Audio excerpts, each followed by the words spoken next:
All right, buckle up because today we're diving headfirst into the world of Palo Alto City Council meetings. And let me tell you, these minutes were a wild ride. Seriously, June 2024 was a roller coaster for Palo Alto, and these two meetings we're looking at, they capture it all.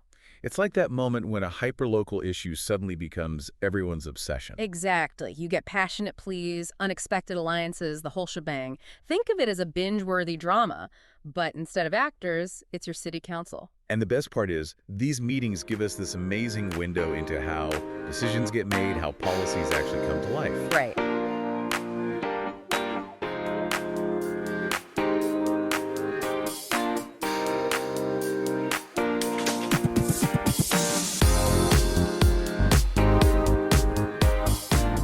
So imagine this. June 3rd, the meeting kicks off, and it's all sunshine and roses. The calm before the storm, you might say. Totally. We're talking about Palo Alto honoring its very own C-SPAN student cam winners, Brendan, Emily, Max, Ethan. These kids are making incredible films, and the whole city's beaming with pride. It's a classic move, right? Start with some good news, get everyone feeling warm and fuzzy before things inevitably take a turn. And boy, do they ever. Public comment time rolls around, and suddenly we're hearing this desperate plea from Living Wisdom High School. Talk about a reality check. Right. They're crammed into a corner of Cubberley, and there's this empty classroom, K4, just sitting there mocking them. It really highlights those resource battles that happen all the time in local government. So true. And as if that wasn't enough drama for one meeting, people start stepping up to address what they saw as straight-up racism at the previous meeting. Yeah. They're demanding action, real change, not just lip service. Which is huge, right? It shows how national conversations about race and equality trickle down to the local level, even in a place like Palo Alto. And to their credit, the council doesn't shy away from this. Council member Lithcott Hames even gives a shout out to the Sibling Cities program, reminding everyone about global connections and all. Always good for a little perspective. Right. But then hold on tight, because things take a turn when we get to the consent calendar. Ah, yes, the consent calendar, where things can get surprisingly spicy. For those who don't speak fluent city council, the consent calendar is usually just a list of items that get approved in one go, no debate, very efficient. Streamlining at its finest. Or at least that's the idea. But not so fast. Council members Koo and Tanaka had other plans. They both voted no on the whole thing, and that, my friend, is a power move. Oh, absolutely. Yeah. It's like saying, hold up, these issues deserve more than a rubber stamp. Exactly. And Koo, in particular, was concerned about a few items, like a development on San Antonio Road. Changes to the Historic Resources Board stuff she felt needed a closer look. Which tells us something about her priorities right out of the gate. For sure. And speaking of priorities, remember those University Avenue streetscape improvements everyone's been buzzing about? Oh yeah, that's a big one. Well, get ready for Battle Royale, because the fight for the soul of University Avenue is on. It's like this microcosm of the bigger debates happening everywhere. Do we prioritize cars or people, preservation or progress? And finding that balance is like walking a tightrope during an earthquake. Preach. And what people often forget is that behind all the zoning jargon and policy debates, there are real people with real stories. Like La Comida, right.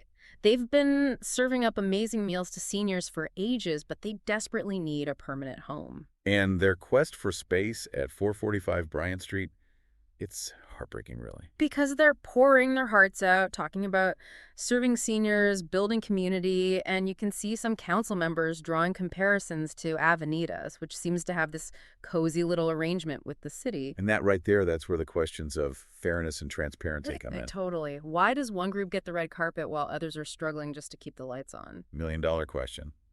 And as if things weren't complicated enough, 445 Bryant also happens to be on the short list for a potential teen center. Which would be amazing. But then those pesky budget concerns come creeping back in. Because of course they do.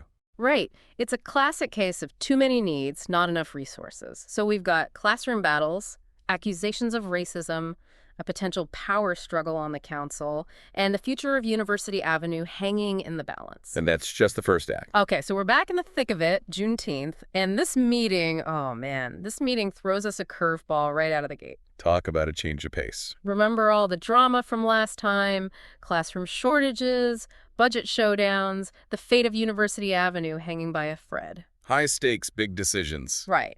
Well, this time we're kicking things off with Donkey fundraising. You can't make this stuff up. Apparently, Mayor Stone is on a mission to give Perry the donkey the 30th birthday bash of the century. Bury the donkey now, there's a name for you. Right. He even threw down a $10,000 matching donation. That's some serious donkey dedication. Hey, you gotta respect the commitment to a good mascot. No doubt. But all good things must come to an end. And as public comment begins, things take a serious turn. Several residents step up, demanding action over an incident at the Rinconada Library. This is where the local meets the national. Right. Exactly. We're talking about anti-Semitism books in the Holocaust section defaced with hate speech. It's horrifying, and unfortunately, it's part of a larger trend we're seeing across the country. And it forces a community like Palo Alto to confront a really difficult reality. Right. And it wasn't just about condemnation either. Another speaker, representing a group of residents, cautioned against using too broad a brush when defining anti-Semitism. Which is an important conversation to have, even if it's uncomfortable. Totally. They pointed out how criticizing Israeli policies can sometimes get mislabeled as anti-Semitism, and that's just not accurate or fair. Nuance is important, especially with these sensitive topics. Absolutely. Okay, so moving on from donkeys and difficult conversations, remember the whole El Camino Park rezoning saga. Well, buckle up because there's a plot twist. Councilmember Venker just recused herself from the entire discussion. Talk about a red flag, right? Right. Her reason: ties to Stanford. And when you're talking about a land use deal that involves Stanford, well, you can see why people might raise an eyebrow. Transparency is key, especially in local government. Even the appearance of a conflict of interest can really erode public trust. No kidding. So about El Camino Park, the whole thing hinges on this plan to punch Quarry Road right through a chunk of the park, connecting it to the transit center. On paper, it probably looks pretty good. Oh yeah, all these transit agencies are lining up to sing its praises, smoother commutes, better connections, you name it. But as we know, the devil's in the details. And the details are not pretty, at least according to some residents. We're talking about accusations of a land grab, outrage over potentially sacrificing park space for yet another road. It's that classic clash between progress and preservation. Totally.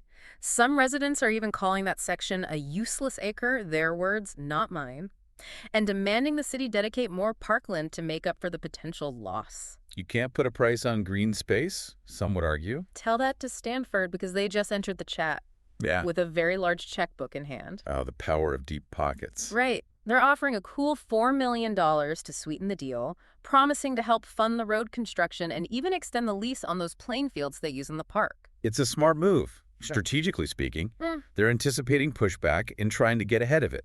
But it does make you wonder, should community benefits hinge on which institution has the deepest pockets? It's a question worth pondering, for sure. But for now, we've got bigger fish to fry, or rather more tracks to lay, because it's time to tackle the behemoth that is rail-grade separation. Oh boy, yeah.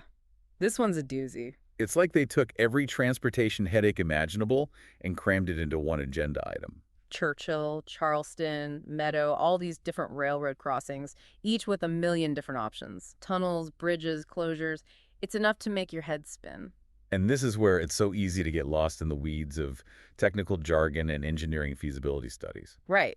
But what we can't lose sight of, and what often gets drowned out in these discussions, is the human impact. We're not talking about abstract lines on a map. We're talking about people's homes, their commutes, their daily lives. It's about understanding that every decision, every bridge built, every tunnel dug, has ripple effects throughout the entire community. And judging by the public comments, people are fired up. We're talking eminent domain fears, last-minute discoveries, accusations of being left out of the loop. It's intense. Which is understandable, right? These are their lives, their neighborhoods we're talking about. Exactly. And through all of this chaos, one solution emerges as the frontrunner: the Seal Avenue Tunnel. But why this option? What are the potential downsides? This is where you come in, my friend. Connect the dots for us. Well, the Seal Avenue Tunnel is a perfect example of how seemingly unrelated issues can become deeply intertwined. On the surface, it's a solution to a traffic bottleneck. But as we dig a little deeper, we see how it connects to those broader conversations we've been having about pedestrian safety, neighborhood character, and even the legacy of past infrastructure decisions. It's all connected. Exactly. So we've got the Seal Avenue Tunnel, right? On paper, problem solved. But something tells me it's not that simple. Well, because you've got to consider the human element. A tunnel might make sense from a traffic flow perspective, but how does it feel to actually walk or bike through there? Exactly. It's one thing to talk about safety in terms of sight lines and lighting, but it's a whole other thing to feel safe. Especially when you have incidents like that awful assault on California Avenue still fresh in everyone's minds. That kind of event, it casts a long shadow. Absolutely. And it makes you think about those bike path debates from the June 3rd meeting. Remember how passionate people were about separated bike lanes, keeping cyclists safe from traffic? And now we're talking about potentially funneling them into a tunnel. Yeah, I could see how that would feel like a mixed message. It's like, we want you to bike, but also maybe avoid this giant underground tunnel. Right. It highlights the need for a cohesive vision in urban planning.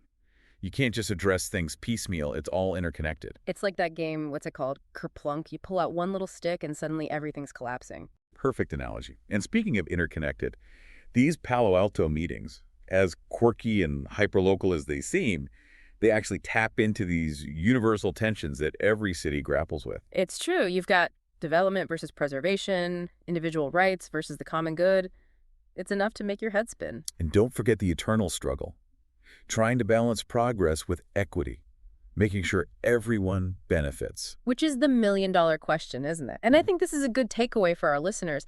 These meetings, as juicy as they are, they're just a tiny piece of the puzzle. It's like peeking through a keyhole. You get a glimpse of what's going on, but there's a whole lot happening behind closed doors. Exactly. The real work, the lobbying, the deal-making, the conversations that actually shape these decisions, that's all happening between meetings. So attending these meetings, while important, it's just one way to engage with your local government. Right. You can contact your council members directly, get involved with local organizations. There's so many ways to make your voice heard. Because ultimately, these decisions, whether it's about a park, a tunnel, or the future of a whole neighborhood, they impact all of us. It's about shaping the kind of community we want to live in, and that's something worth fighting for, or at least, sending a strongly worded email about. Hear, hear.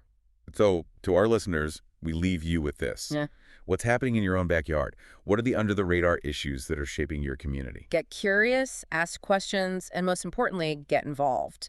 Because as we've seen here in Palo Alto, local politics, it's anything but boring. And who knows, you might even find it strangely addictive. And on that note, we'll wrap up this deep dive. Catch you next time for another fascinating journey into the world around us.